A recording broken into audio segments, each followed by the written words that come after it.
அஸ்ஸலாமு அலைக்கும் வரஹ்மத்துல்லாஹி வபரகாத்துஹு. அல்ஹம்துலில்லாஹ் வஸ்ஸலாத்து வஸ்ஸலாமு அலா ரசூலில்லாஹ் அம்மா பஅத். கண்ணியத்திற்குரிய சகோதர சகோதரிகளே, நாம் புனிதமிக்க ரமலான் மாதத்திலே அமர்ந்திருக்கிறோம். இந்த ரமலான் மாதத்திலே நபிகள் நாயகம் ஸல்லல்லாஹு அலைஹி வஸல்லம் அவர்களின் வழிகாட்டல்கள் என்ற தலைப்பிலே செய்திகளை தொடராக பார்த்து வருகிறோம். அதிலே இன்றைய 12வது தினத்திலே நபிகள் நாயகம் ஸல்லல்லாஹு அலைஹி வஸல்லம் அவர்கள் செய்த உம்ராவும் ஹஜ்ஜும், இந்த உம்ரா ஹஜ்ஜிலே ரசூல் ஸல்லல்லாஹு அலைஹி வஸல்லம் அவர்களுடைய செயல்பாடுகள் எவ்வாறு இருந்திருக்கிறது என்பதை நாம் இந்த வகுப்பிலே பார்க்கவிருக்கிறோம். நபிகள் நாயகம் ஸல்லல்லாஹு அலைஹி வஸல்லம் அவர்களை பொறுத்த வரைக்கும் அவர்களுடைய வாழ்நாளில் 4 முறை நபிகள் நாயகம் ஸல்லல்லாஹு அலைஹி வஸல்லம் அவர்கள் உம்ரா செய்திருக்கிறார்கள். இந்த உம்ராவிலே முதலாவது உம்ரா ரசூல் ஸல்லல்லாஹு அலைஹி வஸல்லம் அவர்கள் செல்லும் பொழுது அதிலே முஷ்ரிக்கீன்களால் தடை ஏற்பட்டு ஹுதைபியாவிலே உடன்படிக்கை தயாராகிறது. அந்த வருடத்தில் நபிகள் நாயகம் ஸல்லல்லாஹு அலைஹி வஸல்லம் அவர்கள் உம்ராவை நிறைவேற்ற முடியாமல் அவர்களுடைய குர்பானியை அந்த இடத்திலேயே ரசூல் ஸல்லல்லாஹு அலைஹி வஸல்லம் அவர்கள் கொடுக்கிறார்கள். அதே போன்று தலைமுடியையும் நபிகள் நாயகம் ஸல்லல்லாஹு அலைஹி வஸல்லம் அவர்கள் அங்கேயே மழித்துக் கொள்கிறார்கள். இது நபிகள் நாயகம் ஸல்லல்லாஹு அலைஹி வஸல்லமுடைய முதல் உம்ராவாக இருக்கிறது. இரண்டாவதாக நபிகள் நாயகம் ஸல்லல்லாஹு அலைஹி வஸல்லம் அவர்கள் இந்த ஹுதைபியாவில் கடந்த வருடம் முஷ்ரிக்கீன்களால் தடுக்கப்பட்டதற்கு கலா செய்யும் விதமாக அடுத்த வருடத்திலே நபிகள் நாயகம் ஸல்லல்லாஹு அலைஹி வஸல்லம் அவர்கள் உம்ராவை நிறைவேற்றுகிறார்கள். இது நபிகள் நாயகம் ஸல்லல்லாஹு அலைஹி வஸல்லம் மேற்கொண்ட இரண்டாவது உம்ராவாக இருக்கிறது. மூன்றாவதாக நபிகள் நாயகம் ஸல்லல்லாஹு அலைஹி வஸல்லம் அவர்கள் தங்களுடைய ஹஜ்ஜை நிறைவேற்றும் போது அதோடு சேர்ந்து நிறைவேற்றிய உம்ரா, இது ரசூலுல்லாஹ்வுடைய மூன்றாவது உம்ராவாக இருக்கிறது. நான்காவதாக நபிகள் நாயகம் ஸல்லல்லாஹு அலைஹி வஸல்லம் அவர்கள் ஜரானா அப்படிங்கிற இடத்தில் இருந்து ரசூல் ஸல்லல்லாஹு அலைஹி வஸல்லம் அவர்கள் மக்காவிற்கு வந்து என்ன செய்திருக்கிறார்கள்? உம்ரா செய்திருக்கிறார்கள். இந்த உம்ரா ரசூல் ஸல்லல்லாஹு அலைஹி வஸல்லம் செய்த 4வது உம்ராவாக இருக்கிறது. இப்படி நபிகள் நாயகம் ஸல்லல்லாஹு அலைஹி வஸல்லம் அவர்கள் தங்களுடைய வாழ்நாளிலே 4 முறை என்ன செய்திருக்கிறார்கள்? அவர்கள் உம்ரா மேற்கொண்டிருக்கிறார்கள் என்பதை நாம் கவனத்திலே கொள்ள வேண்டும். அதே போன்று நபிகள் நாயகம் ஸல்லல்லாஹு அலைஹி வஸல்லம் அவர்கள் உம்ராவுக்கு புறப்பட்டு வந்து மக்காவினுடைய எல்லைக்கு முன்னால், அதாவது மக்காவில் நுழையாமல் அதற்கு முன்னால் ரசூல் ஸல்லல்லாஹு அலைஹி வஸல்லம் அவர்களுக்கு எந்தவித இடையூறுகளும் ஏற்பட்டு உம்ரா செய்ய முடியாமல் ரசூல் ஸல்லல்லாஹு அலைஹி வஸல்லம் அவர்களுக்கு ஆனது இல்லை. ரசூலுல்லாஹ்வுக்கு ஒரே முறை ஒரு இடையூறு ஏற்பட்டது. அது அந்த ஹுதைபியாவிலே முஷ்ரிக்கீன்களால் ஏற்பட்டது. அதுவும் மக்காவினுடைய எல்லைக்குள் தான் நடைபெற்றது. இதை நாம் கவனத்திலே கொள்ள வேண்டும். ரசூல் ஸல்லல்லாஹு அலைஹி வஸல்லமுடைய உம்ராக்கள் மக்காவுடைய எல்லைக்கு வெளியே அவர்கள் நிறைவேற்ற முடியாமல் இடையூறு ஏற்பட்டு திரும்பிய உம்ராக்கள் எதுவும் இல்லை என்பதை நாம் கவனத்திலே கொள்ள வேண்டும். அதே போன்று நபிகள் நாயகம் ஸல்லல்லாஹு அலைஹி வஸல்லம் அவர்கள் ஹஜ்ஜுடைய மாதங்களிலேயே அனைத்து உம்ராக்களையும் செய்திருக்கிறார்கள். அதாவது ஹஜ்ஜோடு தொடர்புடைய மாதங்கள் ஷவ்வால் மாதத்திலே நபிகள் நாயகம் ஸல்லல்லாஹு அலைஹி வஸல்லம் அவர்கள் உம்ரா நிறைவேற்றியிருக்கிறார்கள். துல்காதா மாதத்திலே நபிகள் நாயகம் ஸல்லல்லாஹு அலைஹி வஸல்லம் அவர்கள் உம்ரா நிறைவேற்றியிருக்கிறார்கள். துல்ஹஜ் மாதத்திலே நபிகள் நாயகம் ஸல்லல்லாஹு அலைஹி வஸல்லம் அவர்கள் உம்ரா நிறைவேற்றியிருக்கிறார்கள். இப்படி ரசூல் ஸல்லல்லாஹு அலைஹி வஸல்லமுடைய உம்ரா நிறைவேற்றிய நாட்கள் இருக்கிறது என்பதை நாம் கவனத்திலே கொள்ள வேண்டும். அதே போன்று நபிகள் நாயகம் ஸல்லல்லாஹு அலைஹி வஸல்லம் அவர்கள் ஒரே வருடத்திலே 2 உம்ராக்களை ரசூல் ஸல்லல்லாஹு அலைஹி வஸல்லம் அவர்கள் செய்தது இல்லை. ரசூல் ஸல்லல்லாஹு அலைஹி வஸல்லம் எப்பொழுதுமே வருடத்திலே ஒரே ஒரு உம்ராவைத்தான் நிறைவேற்றி இருக்கிறார்கள் என்பதையும் நாம் கவனத்திலே கொள்ள வேண்டும். அதே போன்று நபிகள் நாயகம் ஸல்லல்லாஹு அலைஹி வஸல்லம் அவர்கள் ரமலான் மாதத்திலே மேற்கொள்ளப்படக்கூடிய உம்ராவிற்கு ஹஜ் செய்த நன்மை கிடைக்கும், அதற்கு நிகரான நன்மையை அல்லாஹ் சுப்ஹானஹு வ தஆலா கொடுக்கிறான் என்றும் ரசூல் ஸல்லல்லாஹு அலைஹி வஸல்லம் அவர்கள் நற்செய்தி கூறியிருக்கிறார்கள். இப்படி ரசூல் ஸல்லல்லாஹு அலைஹி வஸல்லம் அவர்கள் உம்ரா தொடர்பாக பல செய்திகளை நமக்கு வகுத்து அளித்திருக்கிறார்கள். அவர்களுடைய செயல்களிலும் அவைகள் இருந்திருக்கின்றன என்பதை நாம் கவனத்திலே கொள்ள வேண்டும். அடுத்ததாக நபிகள் நாயகம் ஸல்லல்லாஹு அலைஹி வஸல்லம் அவர்களுடைய ஹஜ், எப்படி நபிகள் நாயகம் ஸல்லல்லாஹு அலைஹி வஸல்லம் அவர்கள் ஹஜ்ஜை நிறைவேற்றினார்கள். ரசூல் ஸல்லல்லாஹு அலைஹி வஸல்லம் ஹஜ்ஜை பொறுத்த வரைக்கும் அவர்களுக்கு அவர்களுடைய இறுதி காலத்தில்தான் அல்லாஹ் சுப்ஹானஹு வ தஆலா ஹஜ்ஜை கடமையாக்குகிறான். அதற்கு முன்னால் நபிகள் நாயகம் ஸல்லல்லாஹு அலைஹி வஸல்லம் அவர்களுக்கு ஹஜ் கடமையாக்கப்படவில்லை. கடைசி காலத்தில் தான் ரசூல் ஸல்லல்லாஹு அலைஹி வஸல்லம் அவர்களுக்கு அல்லாஹ் சுப்ஹானஹு வ தஆலா குர்ஆனுடைய வசனத்தை இறக்கி ஹஜ்ஜை கடமையாக்குகிறான். உடனடியாகவே ரசூல் ஸல்லல்லாஹு அலைஹி வஸல்லம் அதற்கு அடுத்து வரக்கூடிய துல்ஹஜ் மாதத்திலேயே ரசூல் ஸல்லல்லாஹு அலைஹி வஸல்லம் அவர்கள் ஹஜ்ஜை நிறைவேற்றக்கூடியவர்களாக இருந்திருக்கிறார்கள். ரசூல் ஸல்லல்லாஹு அலைஹி வஸல்லமுடைய ஹஜ்ஜை பொறுத்த வரைக்கும் அவர்களுடைய வாழ்நாளில் ஒரே ஒரு முறைதான் நபிகள் நாயகம் ஸல்லல்லாஹு அலைஹி வஸல்லம் அவர்கள் ஹஜ் செய்திருக்கிறார்கள் என்பது குறிப்பிடத்தக்கது. அதே போல நபிகள் நாயகம் ஸல்லல்லாஹு அலைஹி வஸல்லம் அவர்கள் ஹஜ்ஜோடு சேர்ந்து என்ன செய்திருக்கிறார்கள், உம்ராவையும் நிறைவேற்றி இருக்கிறார்கள் என்பதை நாம் கவனத்திலே கொள்ள வேண்டும். அடுத்ததாக நபிகள் நாயகம் ஸல்லல்லாஹு அலைஹி வஸல்லம் அவர்கள் ஹஜ்ஜுக்காக எப்போது நியத்து வைத்தார்கள் என்று சொன்னால், லுஹருக்கு பிறகு ஒரு நாள் தினத்திலே ரசூல் ஸல்லல்லாஹு அலைஹி வஸல்லம் அவர்கள் என்ன செய்கிறாங்க, லுஹர் தொழுகைக்கு பிறகு ஹஜ் செய்வதற்கான நியத்தை ரசூல் ஸல்லல்லாஹு அலைஹி வஸல்லம் வைத்துக் கொள்கிறார்கள். அதற்கு பிறகு தல்பியா சொல்ல ஆரம்பித்து விடுகிறார்கள். லப்பைக் அல்லாஹும்ம லப்பைக் லப்பைக் லா ஷரீக லக லப்பைக் இன்னல் ஹம்த வன் நிஅமத லக வல் முல்க் லா ஷரீக லக் லப்பைக் என்று சொல்லக்கூடிய தல்பியாவை நபிகள் நாயகம் ஸல்லல்லாஹு அலைஹி வஸல்லம் அவர்கள் தொடர்ந்து என்ன செய்கிறார்கள், இந்த தல்பியாவை முழங்கி கொண்டு வருகிறார்கள். எந்த அளவிற்கு என்று சொன்னால், சஹாபாக்களுக்கு கேட்கின்ற அளவிற்கு உரத்த குரலில் நபிகள் நாயகம் ஸல்லல்லாஹு அலைஹி வஸல்லம் அவர்கள் இந்த தல்பியாவை முழங்கினார்கள். அதே போன்று சஹாபாக்களும் உரத்த குரலில் என்ன செய்கிறாங்க, தல்பியாவை முழங்கி இருக்கிறார்கள் என்பதை நாம் கவனத்திலே கொள்ள வேண்டும். அடுத்ததாக நபிகள் நாயகம் ஸல்லல்லாஹு அலைஹி வஸல்லம் அவர்கள் ஹஜ் செய்வதற்கென்று சஹாபாக்களுக்கு 3 முறையான ஹஜ் இருக்கிறது. ஹஜ் தமத்து இருக்கிறது, ஹஜ் கிரான் இருக்கிறது, ஹஜ் இஃப்ராத் இருக்கிறது. இந்த 3 முறைகளில் எந்த வழியை வேண்டுமானாலும் எந்த முறையை வேண்டுமானாலும் தேர்வு செய்து ஹஜ்ஜை நிறைவேற்றுவதற்கு நபிகள் நாயகம் ஸல்லல்லாஹு அலைஹி வஸல்லம் அவர்கள் சஹாபாக்களுக்கு என்ன செய்திருக்கிறார்கள், அனுமதி கொடுத்திருக்கிறார்கள் என்பதை கவனத்திலே கொள்ள வேண்டும். அதே போன்று ஹஜ் கிரான் செய்யக்கூடியவர்கள் குர்பானி பிராணி தன்னுடன் இருக்கும் என்று சொன்னால் அவர்கள் என்ன செய்ய வேண்டும், அவர்கள் ஹஜ்ஜுக்கான நியத்தையும் சேர்த்து வைக்கும்படி ரசூலுல்லாஹ் சொன்னாங்க. குர்பானி பிராணி இல்லை என்று சொன்னால் அவர்கள் உம்ராவிற்காக மட்டுமே முதல்ல என்ன செய்ய வேண்டும், நியத்து வைத்துக் கொள்ள வேண்டும் என்று ரசூல் ஸல்லல்லாஹு அலைஹி வஸல்லம் அவர்கள் பணித்தார்கள் என்பதை நாம் கவனத்திலே கொள்ள வேண்டும். நபிகள் நாயகம் ஸல்லல்லாஹு அலைஹி வஸல்லம் அவர்கள் ஹஜ்ஜை ஒட்டகத்தின் மீது இருந்து நிறைவேற்றி இருக்கிறார்கள். அதே போன்று நபிகள் நாயகம் ஸல்லல்லாஹு அலைஹி வஸல்லம் அவர்களுடைய அந்த தேவைக்கான உணவும் மற்ற உடைகள் இது போன்ற தேவையான விஷயங்களை எல்லாம் நபிகள் நாயகம் ஸல்லல்லாஹு அலைஹி வஸல்லம் அவர்கள் ஒட்டகத்திலே கட்டி அடிபக்கத்திலே தொங்க விட்டிருந்தார்கள் என்பதையும் நாம் ஹதீஸ்களின் மூலமாக காண பார்க்கிறோம். அதே போன்று நபிகள் நாயகம் ஸல்லல்லாஹு அலைஹி வஸல்லம் அவர்கள் மக்காவினுடைய எல்லையை அடைந்தவுடன் ரசூல் ஸல்லல்லாஹு அலைஹி வஸல்லம் அவர்கள் மீண்டும் அந்த சஹாபாக்களுக்கு நிறைவுறுத்துகிறார்கள். அதாவது எவரிடத்தில் குர்பானி பிராணி இல்லையோ அவர்கள் உம்ராவிற்கான நியத்தை மட்டும் வைத்துக் கொள்ளுங்கள் என்று சொல்லி ரசூல் ஸல்லல்லாஹு அலைஹி வஸல்லம் அவர்கள் என்ன செய்கிறாங்க, மீண்டும் என்ன செய்கிறார்கள், நினைவுறுத்துகிறார்கள். யாரிடத்திலே குர்பானி பிராணி இருக்கிறதோ அவர்கள் தொடர்ந்து இஹ்ராமிலேயே தொடர்ந்து இருக்குமாறும் நபிகள் நாயகம் ஸல்லல்லாஹு அலைஹி வஸல்லம் அவர்கள் உத்தரவிட்டார்கள். அதற்கு பிறகு நபிகள் நாயகம் ஸல்லல்லாஹு அலைஹி வஸல்லம் துவா என்ற இடத்தில் வந்து அடைந்தார்கள். அங்கு துல்ஹிஜ்ஜா மாதத்தினுடைய 4வது தினம். இந்த தினத்திலே நபிகள் நாயகம் ஸல்லல்லாஹு அலைஹி வஸல்லம் அங்கே இருக்கிறார்கள்.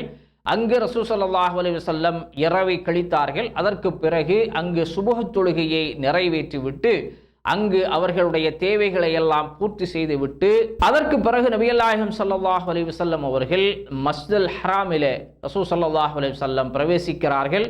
அங்கு நபிகள் நாயகம் ஸல்லல்லாஹு அலைஹி வஸல்லம் உள்ளே செல்லக்கூடிய நேரத்தில் தஹிய்யத்துல் மஸ்ஜிதை ரசூல் ஸல்லல்லாஹு அலைஹி வஸல்லம் அவர்கள் என்ன செய்யவில்லை, நிறைவேற்றவில்லை. நேராக ரசூல் ஸல்லல்லாஹு அலைஹி வஸல்லம் அவர்கள் கஅபாவை நோக்கி செல்கிறார்கள். அங்கே காபாவை நோக்கி சென்று ஹஜ்ருல் அஸ்வத்தை நேரில் நின்று ரசூல் ஸல்லல்லாஹு அலைஹி வஸல்லம் அவர்கள் அதனை முத்தமிடுகிறார்கள். முத்தமிட்டு விட்டு ரசூல் ஸல்லல்லாஹு அலைஹி வஸல்லம் அவர்கள் தங்களின் வலப்பக்கமாக அங்கிருந்து திரும்பி என்ன செய்கிறார்கள், தவாஃபை செய்வதற்கு நபிகள் நாயகம் ஸல்லல்லாஹு அலைஹி வஸல்லம் அவர்கள் என்ன செய்கிறாங்க, ஆரம்பிக்கிறார்கள்.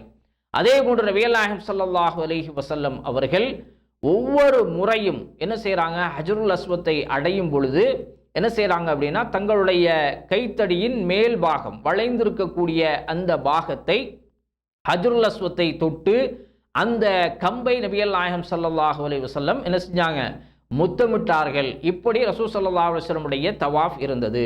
அதே போன்று நபிகள் நாயகம் ஸல்லல்லாஹு அலைஹி வஸல்லம் அவர்கள் ருக்னுல் யமனை ரசூல் ஸல்லல்லாஹு அலைஹி வஸல்லம் அவர்கள் தொட்டிருக்கிறார்கள். ஆனால் அந்த ருக்னுல் யமனை ரசூல் ஸல்லல்லாஹு அலைஹி வஸல்லம் முத்தமிடவில்லை.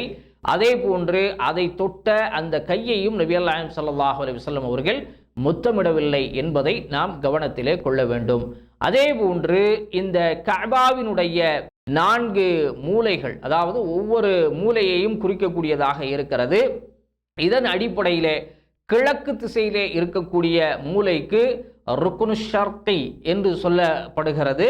அதே போன்று யமன் திசையில் இருக்கக்கூடிய, யமன் திசையை நோக்கி இருக்கக்கூடிய அந்த ருக்குனுக்கு ருக்குனுல் யமன் என்று சொல்லப்படுகிறது. அதே போன்று ஷாம் தேசத்தை நோக்கி இருக்கக்கூடிய அந்த ருக்குனுக்கு ருக்குனு ஷாமி என்று சொல்லப்படுகிறது. அதே போன்று இராக் திசையை நோக்கி இருக்கக்கூடிய அந்த மூலைக்கு ருக்குனுல் இராக்கி என்று சொல்லப்படுகிறது. இப்படி 4 மூலைகளுக்கும் 4 பெயர்கள் சூட்டப்பட்டிருக்கிறது என்பதையும் நாம் கவனத்திலே கொள்ள வேண்டும். அதே போன்று நபிகள் நாயகம் ஸல்லல்லாஹு அலைஹி வஸல்லம் அவர்கள் ருக்குனுல் யமனிற்கும் ஹஜ்ருல் அஸ்வத்திற்கும் இடையில் பயணிக்கும் பொழுது, அதாவது ருக்குனுல் யமனில் இருந்து தவாஃபில் என்ன செய்கிறாங்க, சுற்றி வர்றாங்க.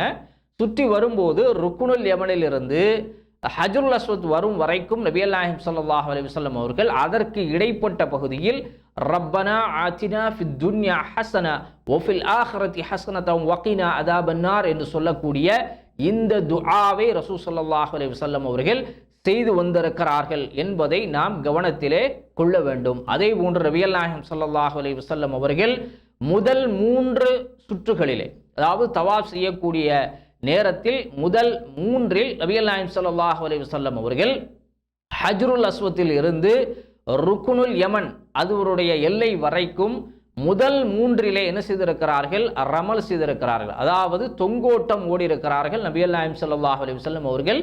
அதாவது தங்களுடைய எட்டுக்களை குறைவாக வைத்து விரைவாக நடப்பது, இதுதான் ரமல் என்று சொல்லப்படுகிறது. அதே போன்று நபிகள் நாயகம் ஸல்லல்லாஹு அலைஹி வஸல்லம் அவர்கள் ஒவ்வொரு முறையும் ஹஜ்ருல் அஸ்வத்தை தொடக்கூடிய நேரங்களில் அல்லாஹு அக்பர் என்று சொல்லி என்ன செய்திருக்கிறார்கள், முழங்கி இருக்கிறார்கள் என்பதையும் நாம் கவனத்திலே கொள்ள வேண்டும். அதே போன்று நபிகள் நாயகம் ஸல்லல்லாஹு அலைஹி வஸல்லம் அவர்கள் இந்த 7 தவாஃப்களையும் முடித்ததற்கு பிறகு ரசூல் ஸல்லல்லாஹு அலைஹி வஸல்லம் அவர்கள் மகாமே இப்ராஹிமுக்கு பின்னால் ரசூல் ஸல்லல்லாஹு அலைஹி வஸல்லம் வருகிறார்கள். அந்த மகாமே இப்ராஹிமை வந்து அடைந்ததும் ஒத்தஹது மின் மகாமி இப்ராஹிம முஸல்லா என்று சொல்லக்கூடிய அந்த வசனத்தை நபிகள் நாயகம் ஸல்லல்லாஹு அலைஹி வஸல்லம் அவர்கள் ஓதுகிறார்கள். இதற்கு பிறகு நபிகள் நாயகம் ஸல்லல்லாஹு அலைஹி வஸல்லம் அவர்கள் கஅபாவிற்கும் தங்களுக்கும் மத்தியிலே என்ன செய்திருக்கிறார்கள், மகாமு இப்ராஹிமை ஆக்கி அதிலே 2 ரக்காத்துகளை ரசூல் ஸல்லல்லாஹு அலைஹி வஸல்லம் அவர்கள் நிறைவேற்றுகிறார்கள். இந்த 2 ரக்காத்திலையும் நபிகள் நாயகம் ஸல்லல்லாஹு அலைஹி வஸல்லம் அவர்கள் சூரத்துல் ஃபாத்திஹாவிற்கு பிறகு முதல் ரக்காத்திலே குல் யா அய்யுஹல் காஃபிரூன் என்று சொல்லக்கூடிய சூரத்துல் காஃபிரூனை ரசூல் ஸல்லல்லாஹு அலைஹி வஸல்லம் ஓதியிருக்கிறார்கள். 2வது ரக்காத்திலே சூரத்துல் ஃபாத்திஹாவிற்கு பிறகு சூரத்துல் இஹ்லாஸ் குல் ஹுவல்லாஹு அஹத் என்று சொல்லக்கூடிய அந்த சூராவை நபிகள் நாயகம் ஸல்லல்லாஹு அலைஹி வஸல்லம் அவர்கள் ஓதியிருக்கிறார்கள். இது ரசூல் ஸல்லல்லாஹு அலைஹி வஸல்லம் உடைய செயல்பாடாக இருந்திருக்கிறது என்பதை நாம் கவனத்திலே கொள்ள வேண்டும். அதற்கு அடுத்தபடியாக ரசூல் ஸல்லல்லாஹு அலைஹி வஸல்லம் அவர்கள் தொழுகையை நிறைவேற்றியதற்கு பிறகு நேராக எங்க போகிறாங்க அப்படின்னா, சை செய்வதற்காக ரசூல் ஸல்லல்லாஹு அலைஹி வஸல்லம் அவர்கள் செல்கிறார்கள். எங்கே என்று சொன்னால் சஃபா மலையை நோக்கி ரசூல் ஸல்லல்லாஹு அலைஹி வஸல்லம் செல்லுகிறார்கள்.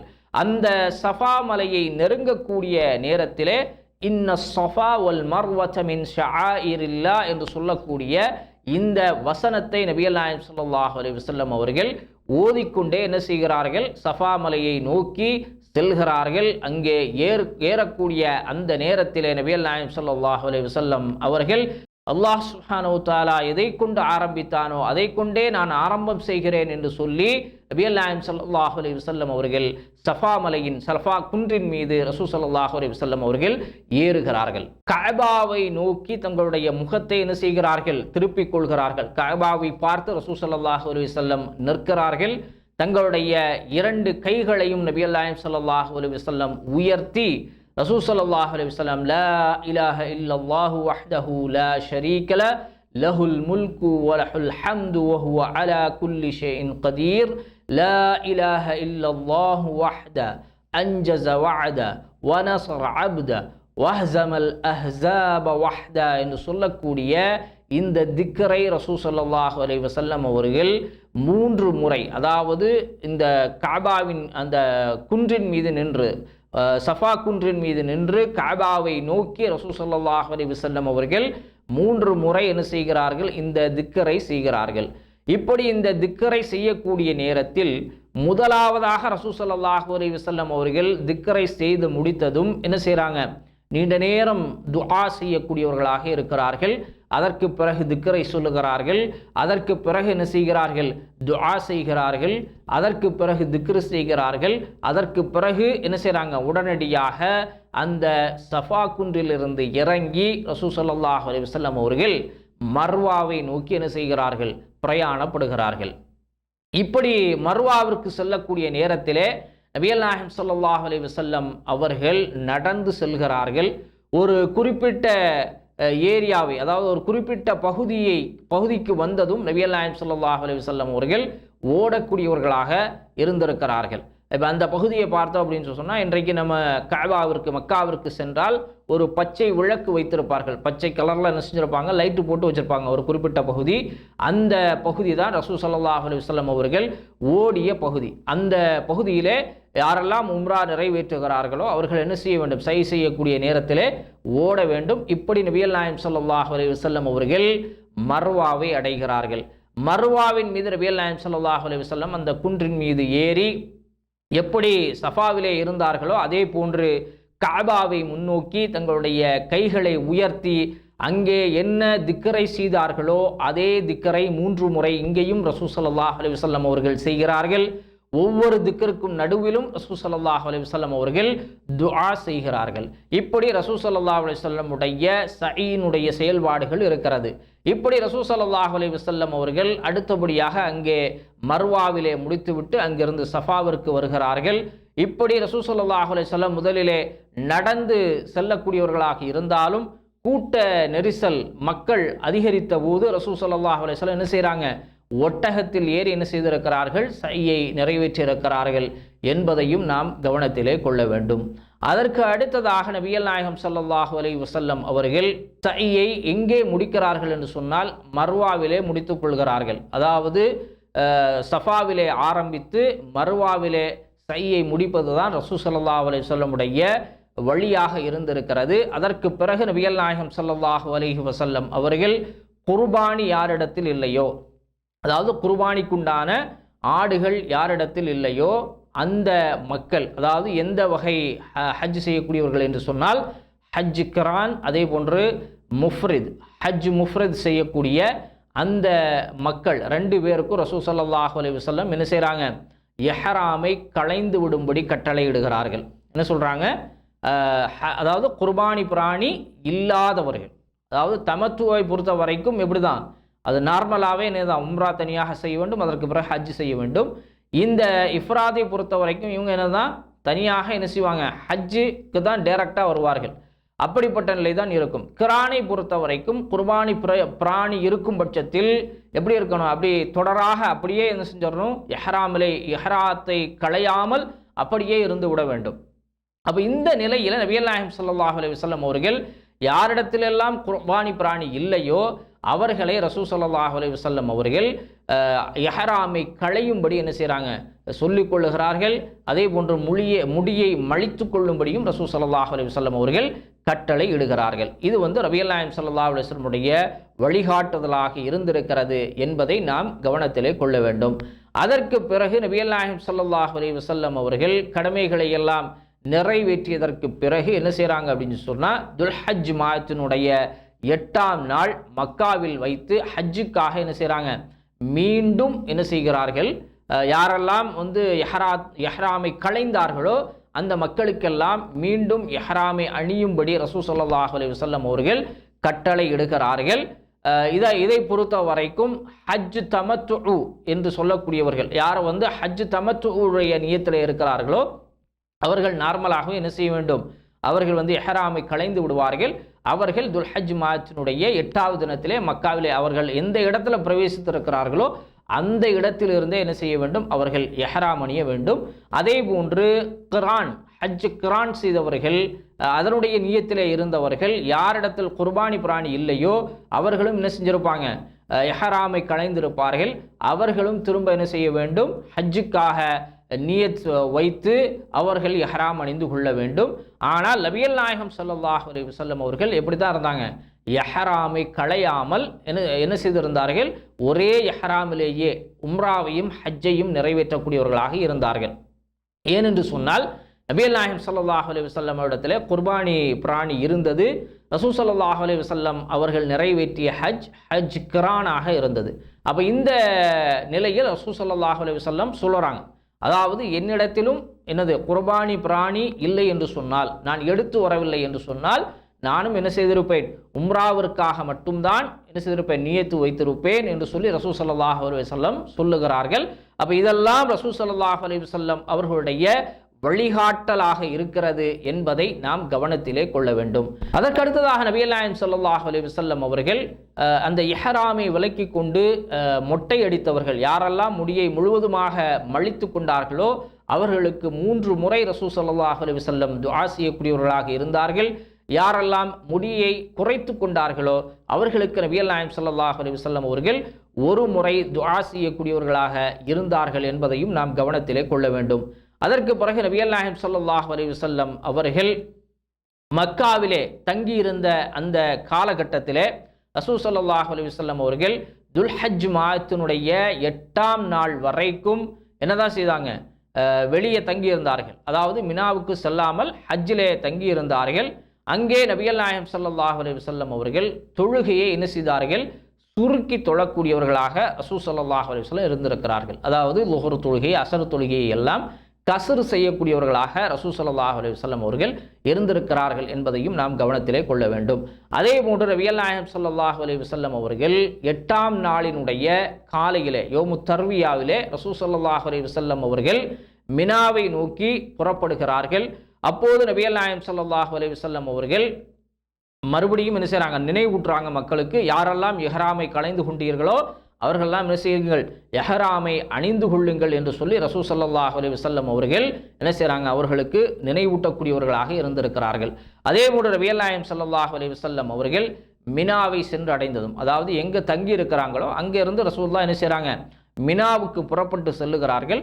அங்கு மினாவை அடைந்ததும் ரசூல் ஸல்லல்லாஹு அலைஹி வஸல்லம் அவர்கள் லுஹர் தொழுகையையும் அஸர் தொழுகையையும் ஒரே நேரத்தில் ரசூல் ஸல்லல்லாஹு அலைஹி வஸல்லம் அவர்கள் 2 ரக்காத்துகளாக என்ன செய்கிறார்கள், சுருக்கி சேர்த்து தொழக்கூடியவர்களாக ரசூல் ஸல்லல்லாஹு அலைஹி வஸல்லம் இருக்கிறாங்க. அதாவது ஜம்உ கஸ்ர் என்று சொல்லுவார்கள். இந்த 2ஐயும் ரசூல் ஸல்லல்லாஹு அலைஹி வஸல்லம் அங்கு நிறைவேற்றுகிறார்கள்.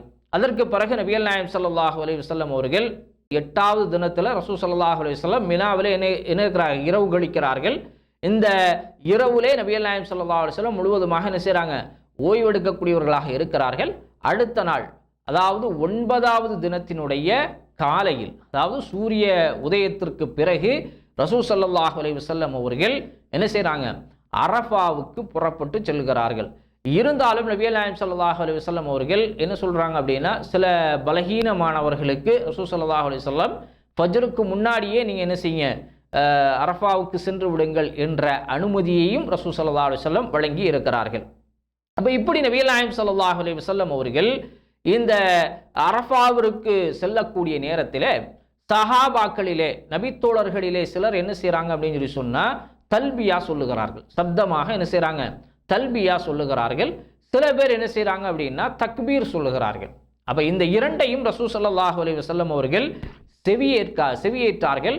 ஆனால் ரசூல் ஸல்லல்லாஹு அலைஹி வஸல்லம் அவர்கள் யாரையும் நீங்கள் இதை சொல்லுங்க அதை சொல்லுங்க என்று சொல்லி எதற்கும் மாற்றம் ரசூல் ஸல்லல்லாஹு அலைஹி வஸல்லம் தெரிவிக்கவில்லை.